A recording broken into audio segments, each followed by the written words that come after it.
जय हिंद, राम राम। स्वागत है एक बार फिर से आपका पंडित क्लासेस में। तो एसएससी एमटीएस जिसके साथ हवलदार की भी भर्तियां आ चुकी हैं, जिसके फॉर्म भरे जा रहे हैं, जिसके ऊपर हमने कंप्लीट डिटेल आपको बता दी है। डिस्क्रिप्शन में आपको लिंक दे देंगे उस वीडियो का, जरूर चेक कर लेना।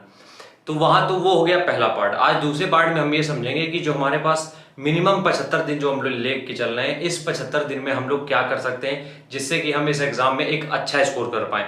क्योंकि आपको भी पता है कट ऑफ 80-90 के पार ही बनती है। जो 28-27 की है शायद उसमें 80 की प्लस बनती है, 18 से 25 वाले में 90 प्लस भी कट ऑफ बन जाती है। तो हमें 90 प्लस की तैयारी करनी है। 75 दिनों में कैसे क्या करनी होगी उसके ऊपर आज कंप्लीट बात करेंगे, तो वीडियो को ध्यान से समझना।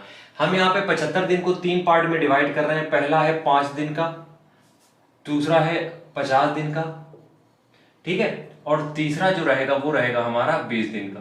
तो इस तरीके से 3 पार्ट में हमने अपने 75 दिनों को डिवाइड कर लिया। और सेम इसी तरीके से आप भी कर दोगे तो आराम से 90 प्लस ले आओगे। थोड़ी मेहनत ज्यादा करनी पड़ेगी लेकिन 90 प्लस ले आओगे, ये मेरी गारंटी है।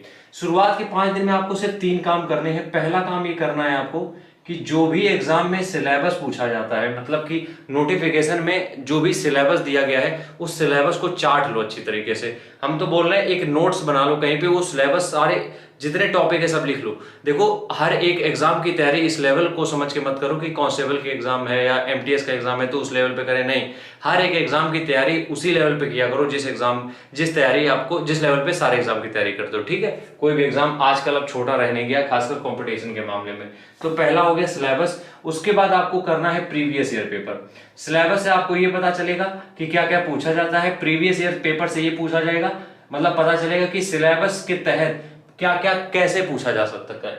सिलेबस में क्या मिलेगा, क्या पूछा जाता है, और प्रीवियस ईयर पेपर में क्या मिलेगा, कैसे पूछा जाता है, ठीक है। उसके बाद आपको क्या करना है, अपनी बुक्स डिसाइड करनी है, क्योंकि ये बहुत ज्यादा डिस्टर्बिंग एक टॉपिक हो जाता है। और ऑनलाइन कोचिंग, ऑनलाइन किससे पढ़ना है या पेड कोर्स लेना है। तो इसमें दो चीजें हैं। देखो, बुक्स के ऊपर तो हम वीडियो ऑलरेडी कर चुके हैं, कंप्लीट वीडियो है, डिटेल में है, या तो फिर हम बुक्स का लिंक भी आपको दे देंगे, ठीक है। तो सिलेबस, प्रीवियस ईयर पेपर, उसके बाद बुक्स और कोचिंग। अब कोचिंग से एक चीज हमें याद आती है कि आप अगर एसएससी की तैयारी के लिए, चाहे एमटीएस हो चाहे कोई भी एग्जाम की तैयारी आप कर रहे हो, तो आप अनअकैडमी का सब्सक्रिप्शन जरूर ले लो। मतलब कि एक पेड कोर्स होता है, बहुत कम दाम में आपको पेड कोर्स वो मिल जाता है। इससे होगा क्या कि आपको टॉप के जो एजुकेटर्स है वो पढ़ाएंगे, आपको पीडीएफ भी मिलेंगी, क्लास नोट्स भी, सारी चीजें आपको अवेलेबिलिटी वहां पे मिल जाएगी। एक बार जब आप किसी भी कोर्स को परचेज कर लेते हो तो उसमें आपकी तैयारी आसान हो जाती है। तो वही काम ये अनअकैडमी की तरफ से हो रहा है। बस बात इतनी सी है कि यहाँ पे कुछ टाइम के लिए आपको ऑफर मिल रहा है जिसका कि आप फायदा उठा सकते हो। कैसे? पंडित 10 का यूज करके। पंडित 10 जो है वो कूपन कोड है, पंडित 10 का यूज करके आप उस ऑफर को अवेल कर सकते हो। तो आपको क्या करना है, डिस्क्रिप्शन में लिंक दिया हुआ है, उस लिंक को आप क्लिक करोगे और सब्सक्रिप्शन पे पहुंच जाओगे, जहां से आप 1 महीने 3 महीने जितना भी आपको कोर्स परचेज करना हो आप परचेज करो। उसमें बस इस लिंक का उपयोग कर लेना जो कि है पंडित 10। तो ये तो हो गए शुरुआत के 5 दिन, ठीक है। और पंडित 10 यूज करना मत भूलना बिल्कुल भी, तभी आप डिस्काउंट ले पाओगे, वरना नहीं मिल पाएगा। डिस्क्रिप्शन में जो लिंक दिया है। अगले 50 दिन हमें क्या करना है, सबसे पहले हमें देखना है मैथ्स, क्योंकि यही हमें सबसे ज्यादा परेशान करती है। इसके लिए हम देंगे लगभग 1.5 घंटे। इसके लिए हम कितना टाइम देंगे, लगभग 1.5 घंटे। हम यहाँ पे टाइम ड्यूरेशन बता रहे हैं, आपको टाइम बता नहीं रहे कि आपको सुबह करना है शाम को, वो आपके ऊपर है, जब भी आप कंफर्टेबल हो। तो मैथ्स के लिए आपको 1.5 घंटा पर डे के तौर पे आपको देना पड़ेगा, ठीक है। मैथ्स के बाद हम इसमें रख देंगे रीजनिंग। मैथ्स के बाद इसमें हम रख देंगे रीजनिंग। रीजनिंग में आप डेली का 45 मिनट दो, बस डेली का 45 मिनट। रीजनिंग में कितना दोगे, डेली का 45 मिनट, क्योंकि रीजनिंग में एक्सरसाइज ही आपको करनी है, कॉन्सेप्ट्स इतने ज्यादा नहीं होते हैं। तो पहला मैथ 1.5 घंटे, रीजनिंग आपको 45 मिनट। इसके बाद आ जाते हैं हम लोग इंग्लिश में। इंग्लिश भी क्योंकि बहुत एक अच्छा टॉपिक हो गया है यहाँ से। इंग्लिश में आपको क्या करना है, लगभग 30 मिनट, लगभग 30 मिनट आप वोकैब को दोगे, 30 मिनट वोकैब को, और 30 ही मिनट ग्रामर पोर्शन को, 30 मिनट ग्रामर को, ठीक है। 30 मिनट आपने वोकैब को दे दिए और 30 मिनट आपने ग्रामर को दे दिए। क्यों?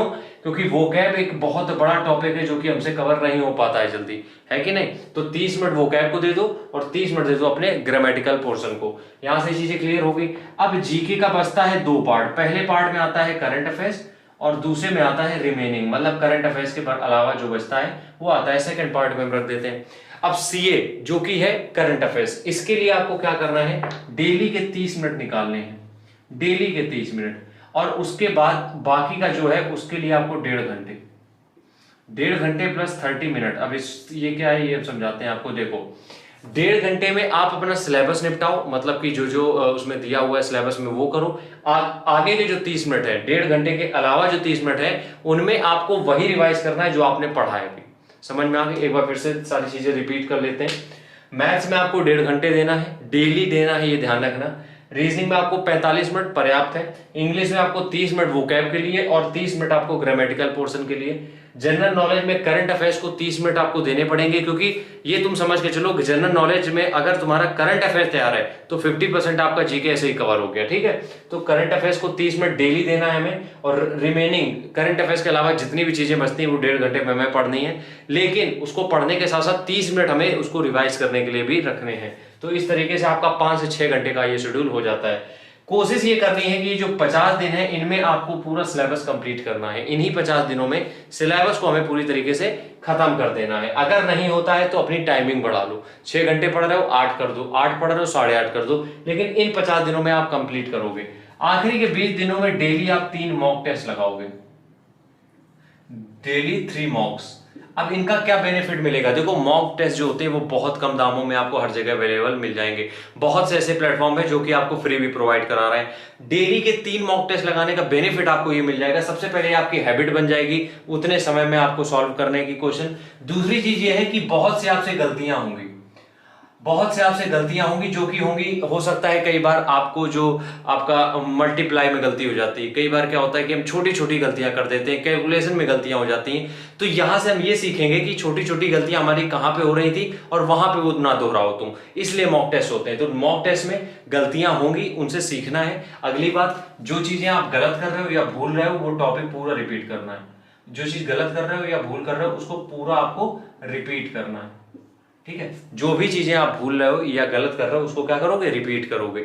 इस तरीके से ये स्ट्रेटेजी आपकी होनी चाहिए एग्जाम को टैकल करने के लिए। आप एक बार देख लो या स्क्रीनशॉट ले लो। ठीक है, इस तरीके से आप 75 दिन में 90 प्लस की तैयारी आराम से कर सकते हो बिना किसी दूसरे की गाइडेंस से। ठीक है, तो हम वीडियो को यहीं खत्म कर रहे हैं। बाकी जितनी भी बुक्स होंगी उनका लिंक हम डिस्क्रिप्शन में दे देंगे। अनअकैडमी का जो बैच है उसकी लिंक हम डिस्क्रिप्शन में दे देंगे। पंडित 10 का यूज करके आप उसको परचेज कर लेना। मिलते हैं नेक्स्ट वीडियो में, तब तक के लिए जय हिंद।